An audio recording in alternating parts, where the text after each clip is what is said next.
All right, welcome to the Laptop and Desktop Workgroup call on the 14th of May of 2025. It's our, I think, now sixth call. We are gonna quickly reach the anniversary of the 10th call soon. Just a couple more to go. And with that, we are gonna launch into our usual suspects with a quick reminder that we are recording this call. So if you don't want to be recorded, please turn off your camera while you speak and mute yourself, obviously. There is a couple of, oops, it's not progressing. Why is it not progressing? Now it's progressing. We are following the FreeBSD project's community code of conduct. What does that mean? Really quickly for those who have joined the call for the first time. Uh, Basically, you're free to raise your hand if you want to speak. Please let others finish. The only person that this rule and regulation does not apply to is basically me, because I'm the moderator. I talk a lot, and sometimes I may fail to notice that somebody wants to speak up. So if you want to speak up, then please, um, you're free to interrupt me if you have questions or if you want to say something that is relevant to the topic at hand that we're talking about. We have, with the housekeeping out of the way, the agenda ahead of us, and the agenda is gonna slightly gonna start to evolve, starting with this call, coming out of, let's say, feedback from listeners and feedback from participants of the call. We're starting to, let's say, improve the agenda to make things more effective and efficient for also not just for the participants, but also obviously for the listeners and watchers of the recordings afterwards. One of the key factors we're going to switch out or switch over, let's say, today is the fact that, yes, we're still going to check out the minutes and we're going to have a quick reminder and update on the governance, but we will take the news section and pivot the news section to other areas where things are, let's say, a little bit more um, um, not as much time consuming for the call. Let's say people can then read that on their own time. We're gonna find a new home for that. And with that, what about the news? What about the minutes? What about the governance? So, first of all, we want to start with the minutes, just like always. And I have that prepared somewhere in one of my tabs. Just give me 1 second to switch over here. And with that, I hope everyone sees that. Let me verify that really quickly. Yes, we should see the minutes now. And I'm gonna quickly move over here to the minutes. So what are the minutes saying? Basically, the minutes are a quick rundown of what did we do the last time and what were the action items that were coming out of this. Yes, we had a couple news items. I did not reiterate those. I just linked up the slide deck here. Yes, we had an update as usual about the laptop project. I also did not very much elaborate that because, first of all, it's in the slides as well as in the recording. So it's basically a quick rundown of the points that we visited here, all the various areas that got updated and saw improvements during the last period. There were improvements, basically a rewrite of DevDSP completed or under review that we were asking for people to test. There was a quick conversation about framework. I think that has hopefully by now run its course, because there was a quick a short hiccup where we were afraid that maybe the framework notebook is no longer going to get shipped to the States. I think this has been resolved in the meantime. There were improvements to the standby feature. There were improvements on the wireless drivers. We were pointing to the framework GitHub, and I briefly reiterated that there was also a port submission for the kernel driver, the screen dimming kernel driver, the controversial one, let's say, that I was working out of curiosity. And that is basically it. And unless anybody has got anything to add or wants to say something that anything is missing or misunderstood, then please feel free to speak up. Otherwise, also in the interest of time, I would progress back to the slides. All right. So we move over here, share this tab instead. Let's see if this worked. Yes, wonderfully. So let's go over to the action items that came out of this. There were actually two particular ones. One of the usual suspects, I think, is the for the call for action for us to always keep in mind that we should always revisit and check out the Foundation's laptop planning board on GitHub. Alice has also been posting news on the mailing list. As a matter of fact, we can probably extend that. There's many mailing lists I should add for those who have not watched the previous calls or joined for the first time. There's many great mailing lists that we can recommend. There is one for wireless, there's one for audio, there's one for the desktop as a general purpose mailing list where we also have correspondence about this call and the collection of requirements for the Foundation project. Highly recommend signing up for those. And one of the last things that also came out of actually the recent two calls was the question whether we should move our call time because of the fact that, well, we are, let's say, in a spot that is more amicable with people in the EMEA or the States or the Americas, let's say. And we did run a survey. I'm uncertain. Maybe I'm not the best marketing guy, I guess. I'll take that as a signal. But the outcome for the moment, statistically speaking, is not really conclusive. It is basically truly inconclusive.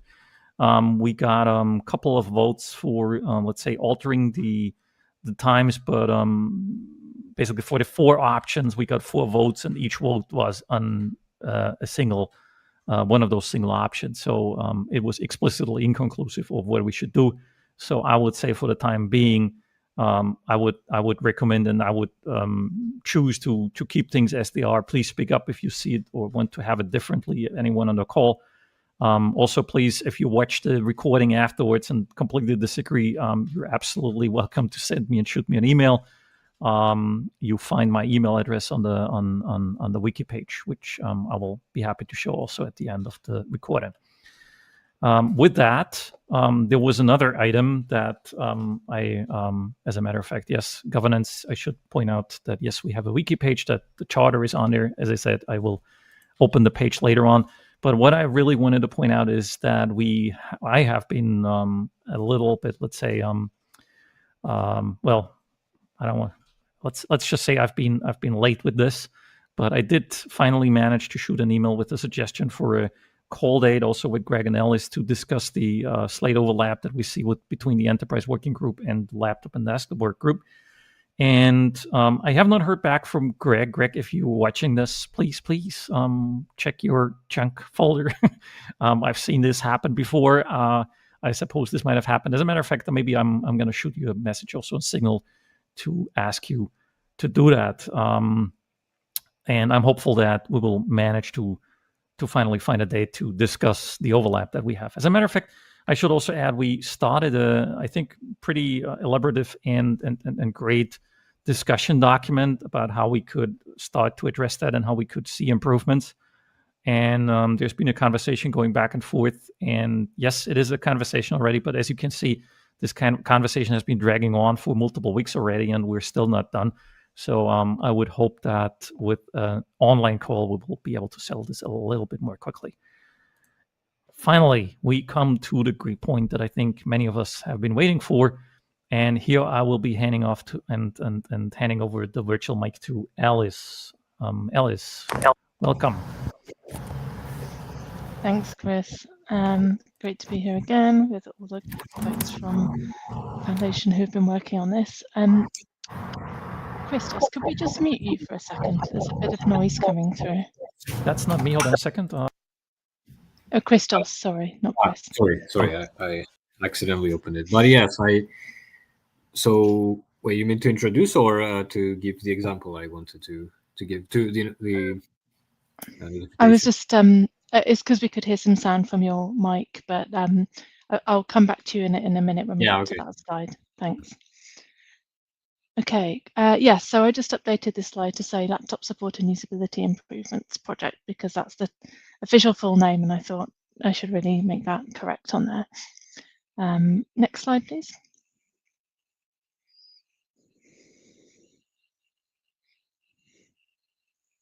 Chris, you okay to progress the slide? Oh, thank you. Okay, so same introduction as always for anyone who's new to the call. We have an objective to deliver a package of improved or new FreeBSD functionality that together will ensure that FreeBSD runs well out of the box on a broad range of personal computing devices.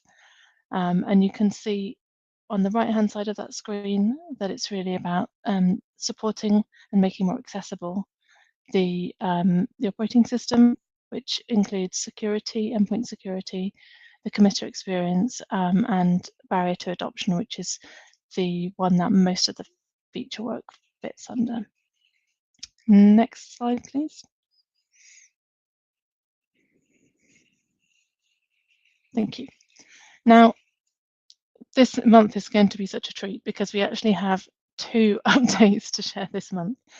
We've changed some of our processes behind the scenes so that I'm now collating updates as soon as the first of the month comes around for the previous month. And that means that the updates that I did for March were not in time for the last call, but they are in time for this call. And then the updates that we have for April are also available in this call. So we actually have a double update. So you're going to need 2 cups of coffee to read all of that. And then if you are particularly interested in specific developer updates, all the in progress items will have had an update if anything has changed. Now, if you want to know which ones actually have changed, then you can come and check out these 2 markdown files, which you can see on the left-hand side.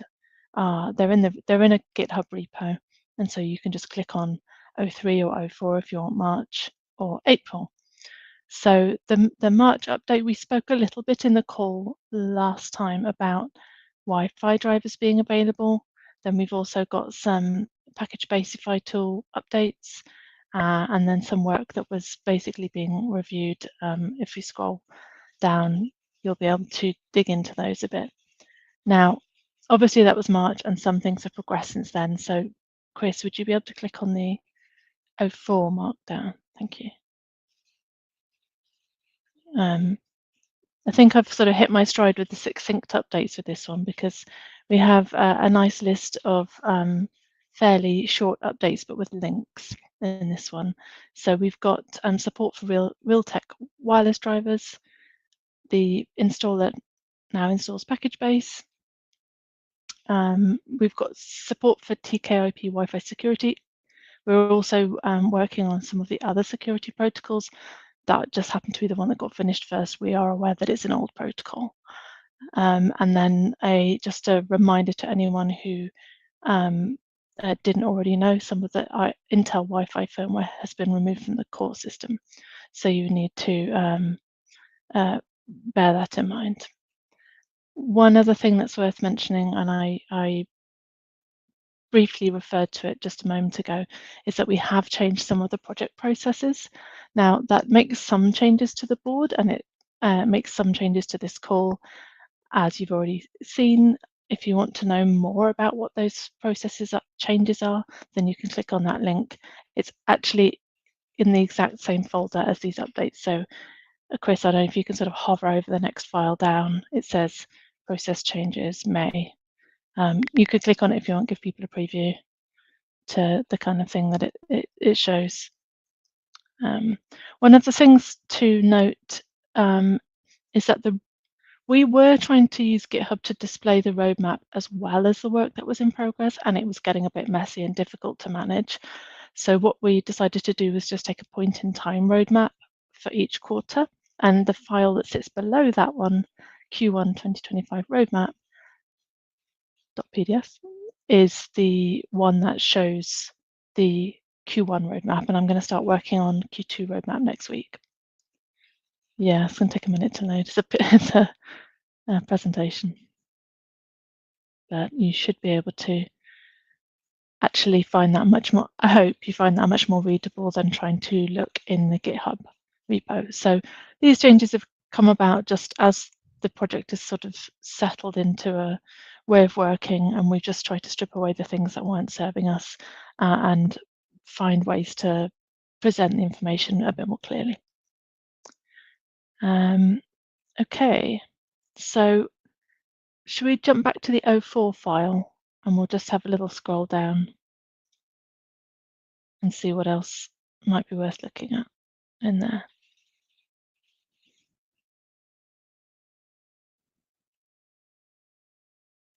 Is it not working?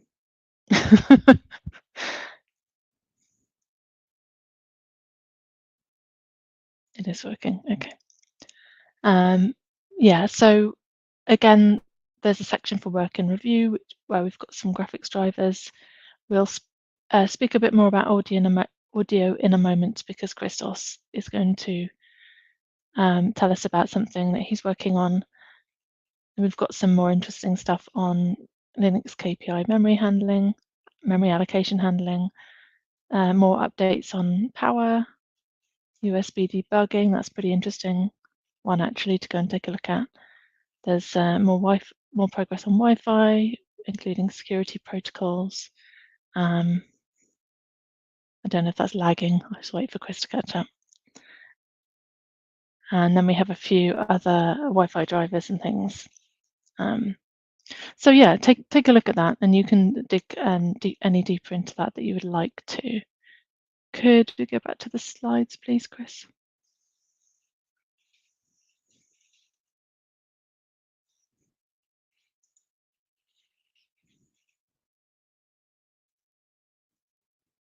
All right, perfect. And could we go to the next one? Oh, thanks to Mark Peake, who's just shared the link in the chat. Cool. I will go on to mute and I'll let Christos tell us about his work for a second. You hear me? Yep. Okay, so in the last calls, I shared some patch that it was meant to rewrite the DevDSP. And as the slide says, I'm experimenting with a different approach, which is to not touch DevDSP at all and just do things using virtual OSS so that we don't reinvent the wheel inside the sound driver. And also, it turns out it's not that simple to just rewrite DevDSP and let it auto switch without problems. So I figured, well, we already have virtual OSS. It does this already. So when I use that, well, that supposes that we'll have it in base. So I'm going to start porting this to base, virtual OSS that is. And so I wrote this patch that I'm going to send in the chat as well. It's also in the slides. So this is a work in progress at the moment. And as you can see, there's long discussion there because we try to decide what exactly we need to do. And so yeah, just go and read the comments and the commit message, and I think you should get a good idea of where we are right now. So this is an alternative approach to avoid rewriting DevDSP, but also fix the timeless problem in the HDA driver. That is, that some laptops cannot do audio switching when you plug a jack to the headphones, and you need to manually patch HDA, and that's a pain. So that patch will solve it in the end. So an additional patch I wrote. So if any of you has a MacBook Air 6.1 or 6.2, please go and test this patch that I sent. It enables, I don't even remember. I think it enables the mic and the headphone jack. So yeah, if you have a MacBook Air, please try this out and let me know. So yeah, this is the update I want to give. Thank you, Christos. Are you looking for any feedback at this point or questions, or are you happy for us to move on? If someone has questions, sure. Yeah. I suppose this works for, I mean, I have to admit, I have not read the review yet, so apologies if that is in the comments somewhere. This applies to 15, I suppose, or does it also apply to 14.2? This is not committed yet. So right. I mean, sorry. Does it, I mean, can you does the patch work on 14.2, or does it only work on 15? Like if I took that and applied it to 14.2, does that work, or will it not work? Let me see. I mean, it should work. Yeah, it should work, but you also need virtual OSS. Right. Okay. Yeah. So if any of you has questions, please let me know and send me emails. Try the patches and try to find things that need improvement and work, so that we can not break stuff when it gets committed. Okay. So this is primarily just to double check. This is primarily about the switching functionality. So if you have basically nothing attached at the moment and you play audio and then you plug in a headphone, let's say, into the headphone jack, then the audio should switch automatically to the other output and mute the regular speakers, right? Yeah, so the driver already does that, the HDA. It's just that some laptops, and that's a lot of laptops, they have non-standard configurations, so you need to go and patch the driver manually to enable this functionality. So this patch just tries to avoid having to do that. So maybe in the future, if this patch proves to be stable enough and it's widely used, so could be that we'll just remove all the patches from the driver. Right. So does that also apply to the framework, the reference model, the AMD version? Yes. Okay. All right. Got it. Okay. Thank you. Thank you. Great questions, Chris. Thanks. Okay. So we have another call for input, which is please come and try package base. So you may or may not be aware that FreeBSD update support will end with the 14 branch. So when we get to 15, it won't be in there.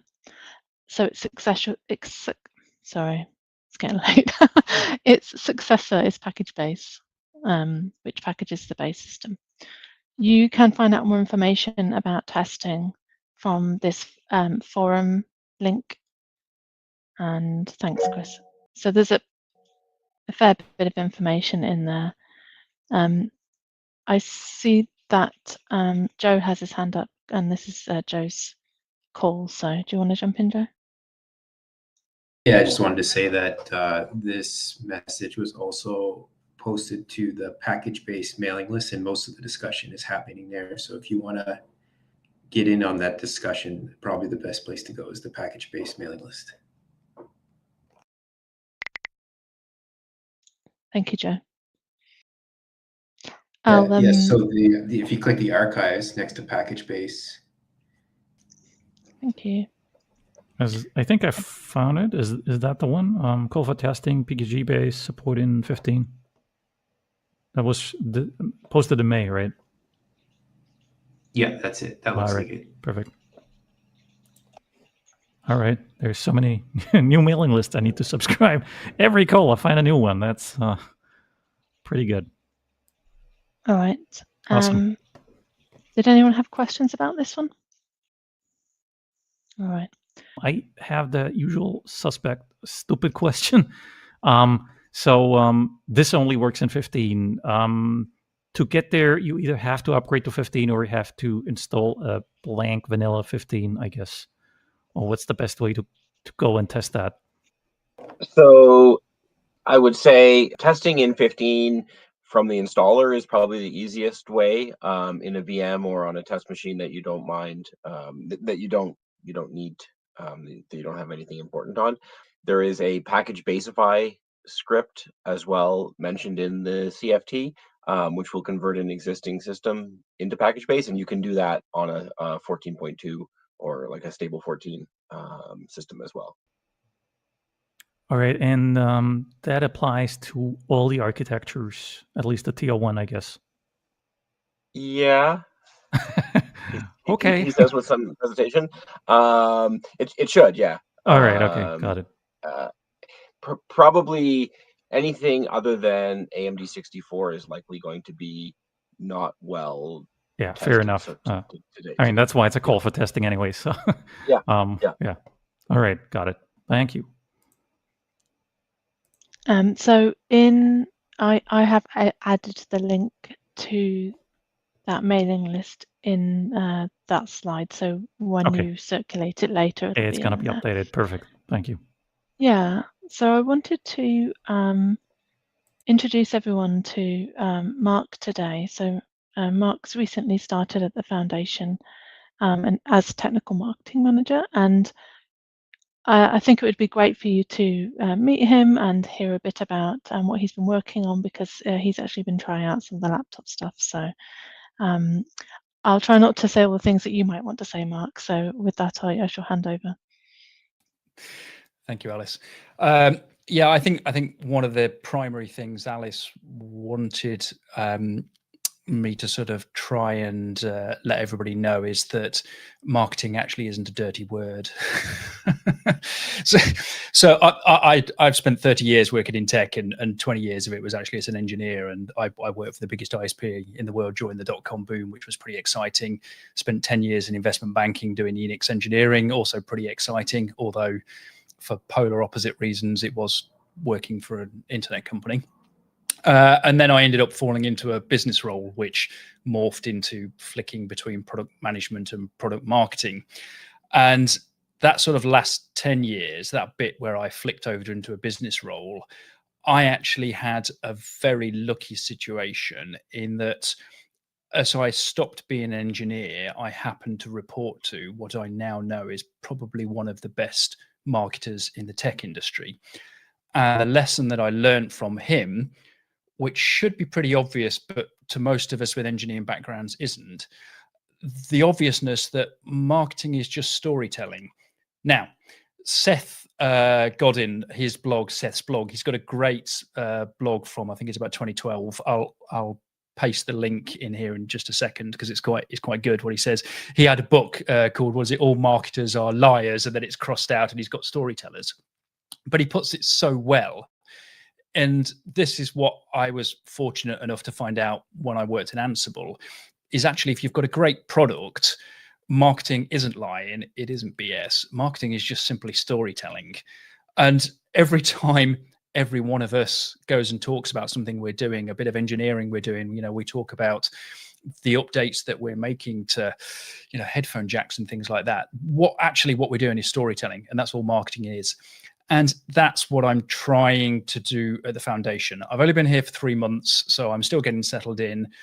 But yesterday I dropped on the FreeBSD YouTube channel the first video in what I'm planning of being a series.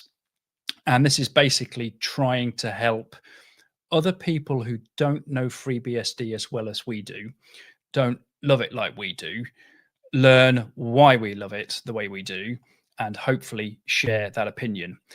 I've been using FreeBSD for, I think the first time I used it was probably 20 odd years ago plus. Then on and off, didn't use it for quite some while, and then came back to it again about 5 years ago. My own blog is hosted on a FreeBSD virtual. I've been using it for ages. And the fun thing I've had of late is running it on a framework laptop that I'm using for the day job. And so I'm steadily sort of trying to work out how much of the day job I can do just by running FreeBSD desktop on that framework laptop. The latest video, the video that got dropped on the FreeBSD channel yesterday, if you've not seen it, I'd love for you all to go and watch it because I'd love your feedback. I'd really like to know if you found it useful and even knowing what you know. And if you can imagine what it's like trying to appeal to a new user, is it the sort of content that you can imagine will help new users to understand what we're doing? The big thing about that video was it's all about the new high-speed Wi-Fi and all the work that has been going on with that recently. I've been having a lot of conversations on the Wi-Fi list with Björn and testing it quite extensively.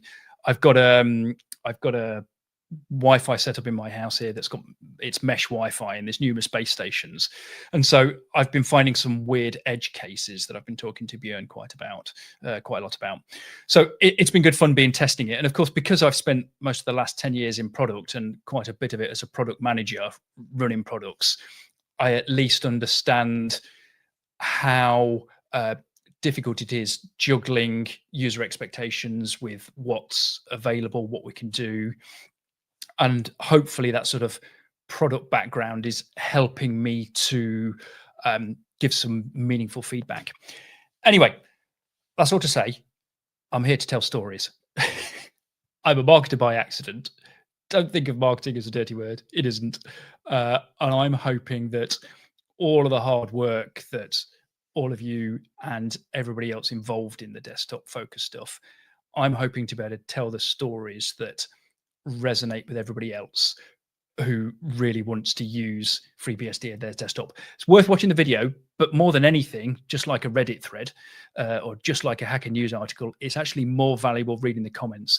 There's some really nice comments, some great feedback, and it's really nice to see people piping up and saying how excited they are about this high-speed Wi-Fi coming and how excited they are about the focus that we're giving on laptops and desktops. So I think that's very, very positive, and I think it bodes well for all of the rest of the work that you're going to continue to do. Well, thank you for the introduction. Can I jump in with a question? You can. So I think it's great that that you're putting a focus on marketing, because as you say, I mean, this is very much about storytelling, and I mean, I think we can all agree that we love FreeBSD. But at the end of the day, I think one of the drawbacks of technical expertise and let's say people that have some degree of IT affinity is very often that they, let's say, lack in the social department. This I think marketing is definitely something, you know, you need to be able to convey an emotional message, let's say. And I can feel that you love the product. So I'm wondering, particularly coming out of this call and having, you know, talked to people, I understand very often people generally with the FreeBSD project have this interest in joining in and, you know, participating. And I imagine even more with marketing, you know, people like to spread the message, like to tell their story, but they probably have no idea, have no clue where to start and how to do this. Is there any recommendation from your side what people can do, either on the one side to spread the message themselves, ? And on the other hand, because I think this is great that you're putting, you know, it's like you have a magnifying glass and you actually have the chance to put some focus point on particular areas of FreeBSD and put a mark on that. Is there any way people can support that aside from, I don't know, liking and subscribing the FreeBSD channel, but is there things people can do to join your message and what you're doing? Even maybe, I don't know, bring their own stories to, you know, help spread things. Is there something that you believe people can easily do with a low barrier of entry? Yes, absolutely. And you hit on a lot of really good points there as well, I thought. So the thing that I got to realize 10 years ago about marketing, and which I always remember now, is all of us humans, whether we do it consciously or subconsciously, whenever we're presented with something, a piece of information, you know, a sales pitch, a bit of marketing, somebody trying to tell you about a great restaurant to go to, what goes through our heads, whether consciously or subconsciously, and more than likely it's the latter, is what's in it for me. That's it. That is more or less what our brains do, is they try to work out what's in it for me. And so what I realized with marketing is, if there's something I love about a product, I don't need to try and force it down other people's throats. I just need to tell them what it is I love about it. And then they can decide whether that story works for them or not. And the thing I can accept as the storyteller is some people will like that story and some people will not. Some people will share that view and some people will not. And I'm absolutely cool with that. And I think in terms of what we're doing here and how other people can contribute to this and help, number one, anytime somebody's got a story they want to tell, if they don't want to tell it themselves, but they want to get the story out, if they're doing something exciting, I'm more than happy. Just get in touch with me at the foundation. My email address is mark at the foundation, so it's quite easy. I am on IRC. I am on our Discord as well. Different user IDs all over the place, but you can drop me the email and I can tell you where I am. Very easy to get hold of me. Pretty much with the YouTube channel, as people comment on the FreeBSD project YouTube channel right now, a lot of the times it's me responding. Just giving that away. This is not recorded and put out publicly, is it? So that's easy to know. So there's plenty of ways you can do that. But I think in terms of sort of, if people just passionately talk about what it is that they're doing and why they like doing it, they will find that other people share that view. There's a really nice thing that's known as the IKEA effect, and that is people put more value into a product that they have had to put work into to make. I know that, speaking to Framework, that they have a gigantic percentage of people who buy the laptops as self-assembly versus already assembled, because they want to do it themselves. They want to go through that. They want to go through that story. And actually, they've put a lot of work into making sure the assembly is easy. There's another video that I have planned that I'm going to do when 14.3 actually drops, where I assemble the Framework laptop from taking it out of a box and then take it all the way through an install right up to a desktop. And I'm firmly anticipating that story resonating quite a bit, because I think people who like using open source like the challenge of putting things together themselves. Chris, do we have time for any more questions?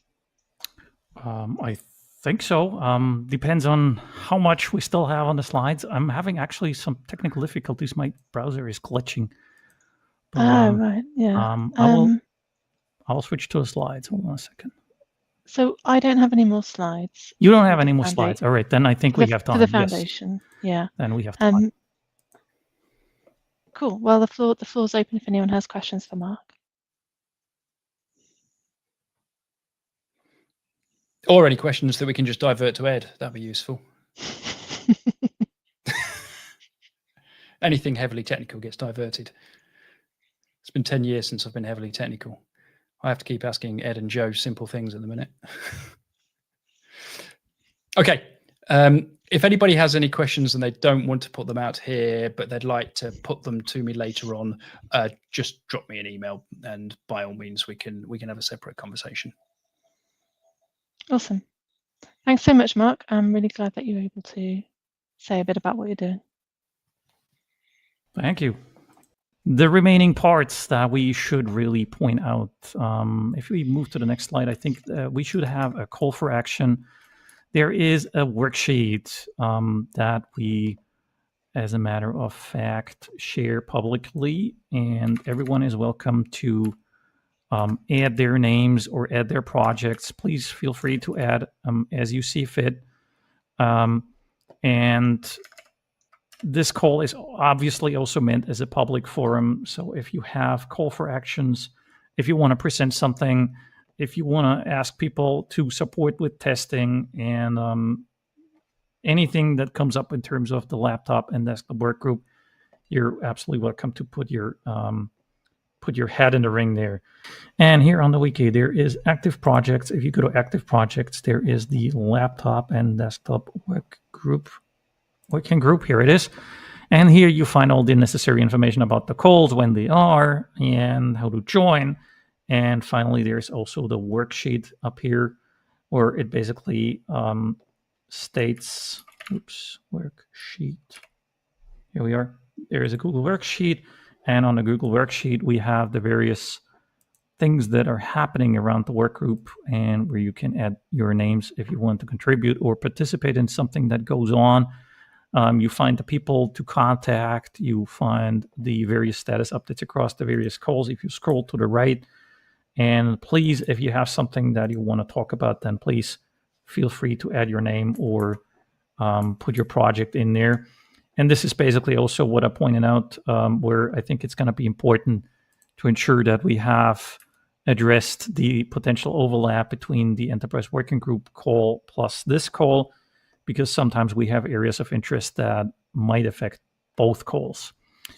And with that, basically my question goes out to all the participants, because it's hard to reach anyone who's not actively here. But if there's anybody on the call who wants to say anything about these activities or areas of interest that are in this worksheet here, then please feel free to speak up or say something.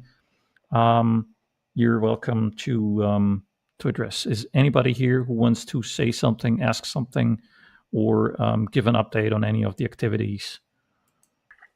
I have a question that you mentioned that there's some overlap between the Enterprise Working Group and the Ludwig this group. What is that listed here? I don't see it.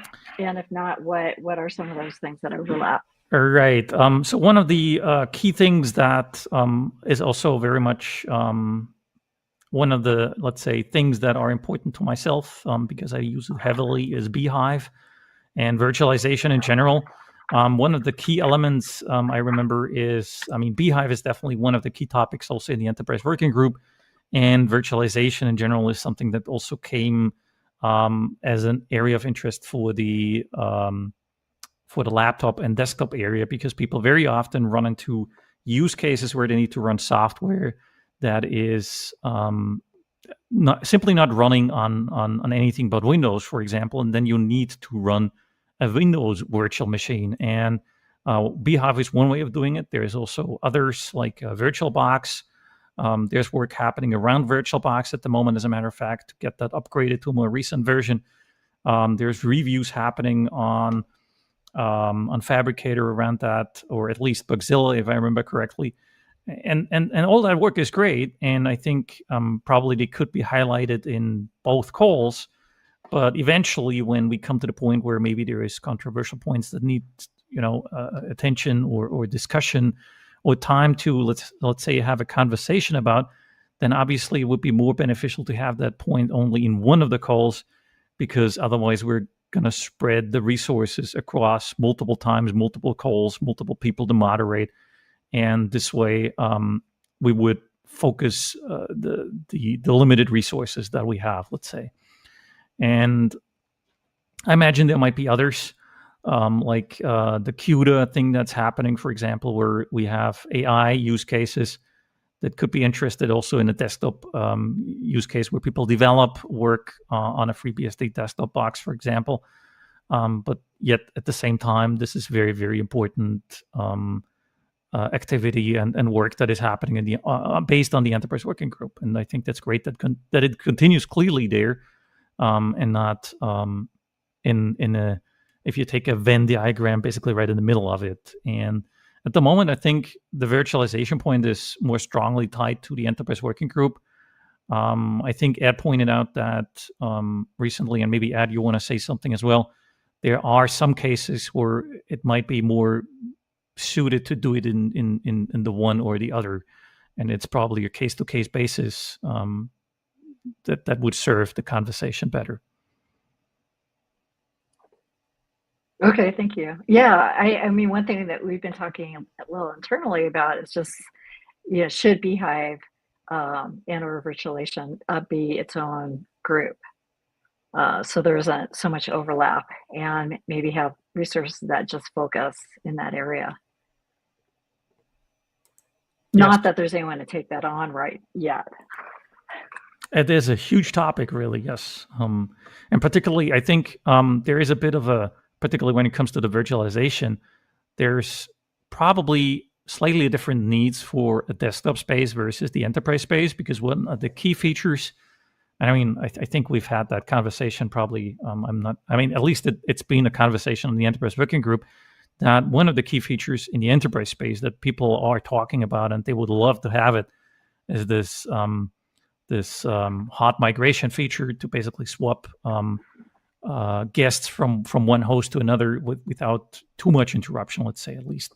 With the vMotion feature, what's known as vMotion on the Broadcom or ESX stack, and we simply don't have that at the moment. There's been some work by the University of Polytechnica in Bucharest that kind of stalled out because yes, it was a student project, and yes, there's also some bit rot probably. I looked at that code a while back, and it does not apply easily, let's say.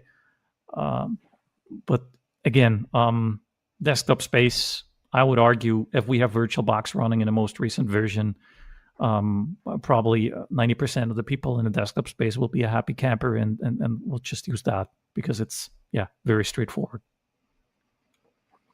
But yeah, but that's my opinion. I should probably add.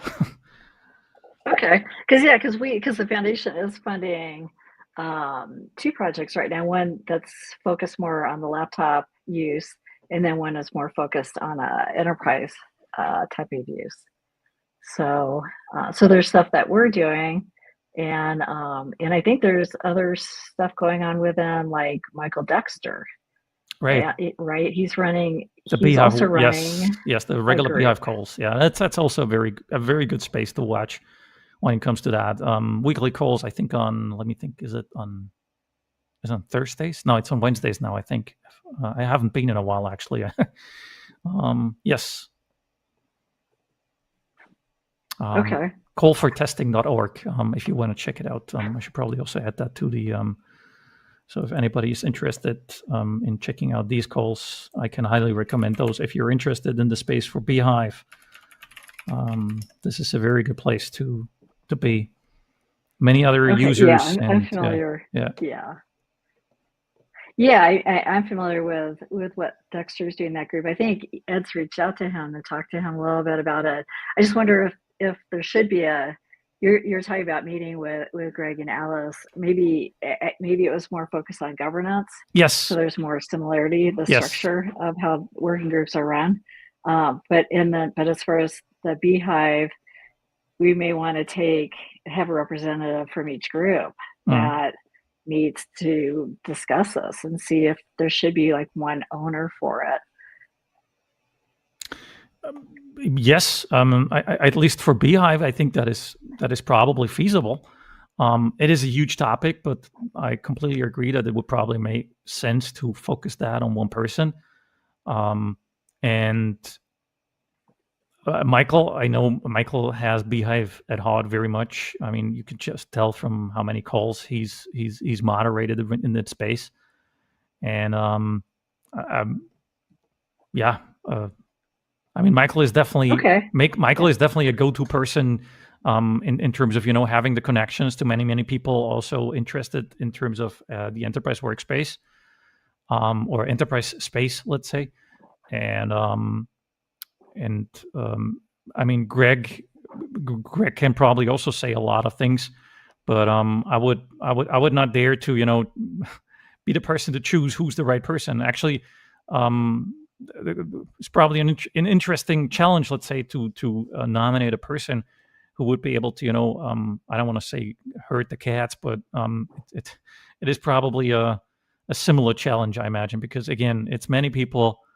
It's varying interests, and it is even though the code itself of Beehive is reasonable in terms of I don't know, let's say lines of code, but the complexity itself is still there. And the more features we want to put on there, the more complex it's going to get. Okay. Yeah, I didn't really want to take away from this meeting, but I sort of want to understand what the overlaps that you're aware of. So right. That's really helpful. Actually, thank you. Because one thing I should probably add, because yes, you also brought the governance point. I think that is also important to mention. And as a matter of fact, I need to check the worksheet because the worksheet I'm looking at right now is I think missing a couple of lines, because the last time I checked it, there were like 50 or more lines, and now I'm only actually seeing 11. There's probably a couple hidden lines. I need to check that. One of the key things and Greg has been struggling with that as well, is, I think it's a general challenge with any open source project. There's always more work and more interest than people able to work on it, and very quickly we have arrived at the point where people bring all sorts of really great ideas, and we put those down and we document them, and we say, okay, we would like to work on this. And then we look around, we look for, very often, obviously, volunteers to help out with the work and to contribute. And maybe we are able to maintain the energy for a while, but then, yes, of course, life happens, and suddenly or sometimes work gets either orphaned or just fizzles out. And for a call like this, just like with the enterprise working group, it is difficult to maintain a large list of items, and every call you keep iterating and asking, okay, what is the status update for this? And basically every week the update is either, okay, nobody's here to say anything about that, or I didn't have the time, which is completely understandable. I want to point out, because again, very often this is volunteer work, and at the end of the day, it makes sense to figure out, and this is again one of the reasons why I would like to sit down with Greg and Alice and discuss ways to not just identify those potential pain points where we have items that, yes, it would be great to work on this, but at the same time, yes, we also need to admit that to be able, to advance FreeBSD, we must always also consider and be willing to admit that, okay, we only have limited resources, and let's focus.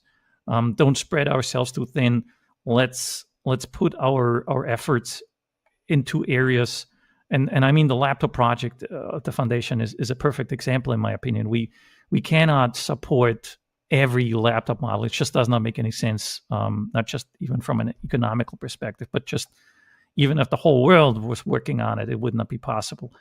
And because then we would be looking at other challenges. And the same here with this worksheet, the same challenge applies to the enterprise working group, that we want to have an agreed process to, let's say, archive items, archive things. It doesn't necessarily mean we'll never do it, but and it's fine and okay to document things and put them on the worksheet and say, okay, this is interesting, but at the same time, we should have a process to say this has moved out of focus or lacks resources, and unless somebody steps up actively, we choose to put that aside, so we can focus on on those things that bring the most value, let's say, and bring the most or the best results. Yeah, so all of words for a short message, really. It's really also about cleaning up the task sheet, let's say. All right. Yeah, and I agree. We all recognize that the list is bigger, is very large for all of us. We go through the same process within the foundation. Right. Lars. Well, I posted an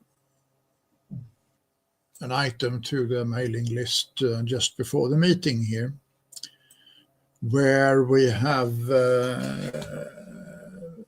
a sort of survey over what KDA applications are actually portable or runnable on FreeBSD 15 right now. So if you find that PDF on the mailing list, you can see that we have out of 60 plus applications, we have about 8 that doesn't compile correctly at the moment. And all those applications are from KDA apps, KDA org site. So I just went through all of them and tried to build them one after the other. So apart from the apps in the meta ports, there is about 65 more apps available in the ports tree that should possibly work, and about 8 of them doesn't. So that's just a survey I did to try to understand how much a portion of the expected KDA apps that is not working at this point in time. So it's just a statement, really, of the situation at this point in time. A quick question. I think I found your message on the mailing list. If I look at the archive, is there a way to get to the attachment? Because I do not see that on the archive, do I? Or is that PDF? Can we find that somewhere else? Do you have a link, maybe? No, I don't think I have. I don't have it published anywhere else, but I can mail directly to you if you Yeah, want to. if it would be great if you maybe if you want to mail it to me, then I can find a way to publish that for others to see as well, for anybody who's not been member of the mailing list and wants to check that out. I think that Yep. might be interesting. Thank you. Thank you. Aside from that, the apps that do not work, these are ports that basically do not compile in some way, or do they just not run? Is there a difference? Some of them compiles, Okay. but they have issues with starting up. All right. Some of them are simply not yet ported to KDA version 6, Plasma version 6, or Qt version 6. Right. So they are sort of, what shall we call it, ancient applications. Mm. Yeah. Okay. The thing that is probably the most sore is Krita, that doesn't start on KDA 6, Plasma 6. I have to admit, I have heard the application name. I'm not a KDE user. Help me out here quickly. Krita is a drawing application. Drawing. Okay. But that port is maintained, or is that orphaned? No, it's maintained. It's maintained, right? I suspect, and this is again me speaking without having verified that. I suspect that the maintainer is hopefully working on this. But then again, maybe this is something that I'm happy to write them an email and ask him for a comment, or maybe ask him to join the next call to give us their point of view. That might be interesting. I think I will jot that down as a question.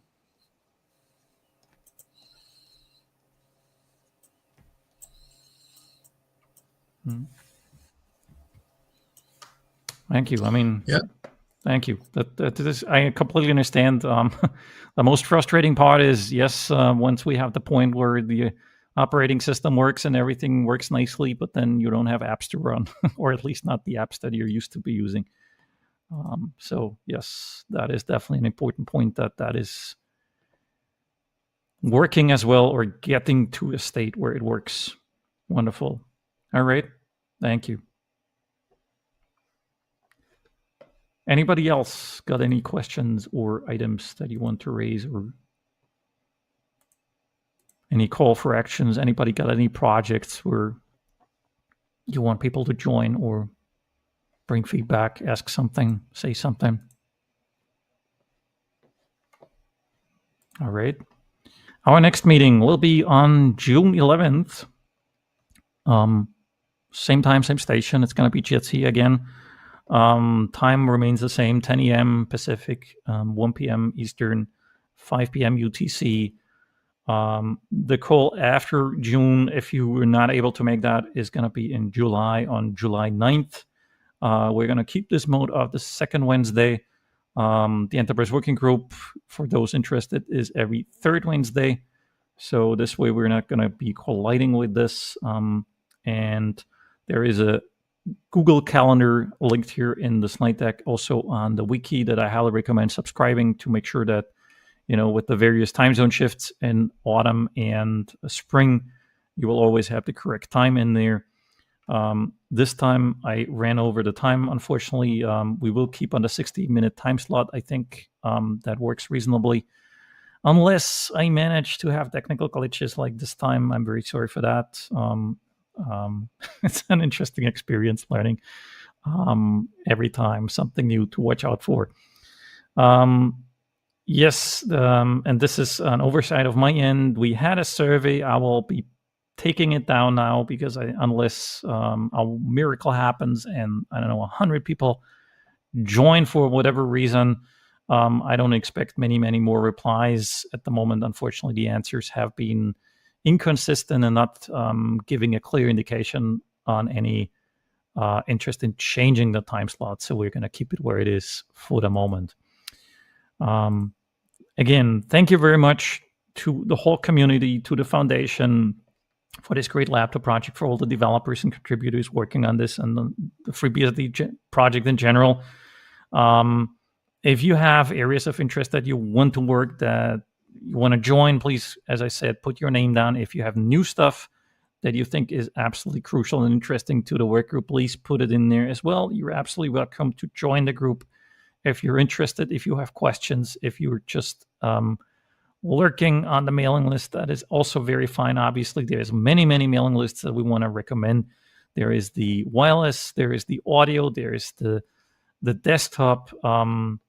There was the PKG base. I think there's a mailing list for that. That is very interesting to join as well, to have the latest updates on PKG base. And otherwise, please watch the Foundation's project on GitHub. Watch for the recordings, the videos on YouTube, as we heard during the call. There's so much great stuff coming out of this work group and also out of the projects surrounding this. So please stay tuned, please contribute, and join us next time if you have the time and are interested. And with that, I'm saying thank you, and like and subscribe the FreeBSD YouTube channel. Like whatever comes and is published on the LinkedIn channel for the FreeBSD Foundation. There's always also great news coming out of that. I highly recommend that. I like that very much. And we will see you next time. Thank you.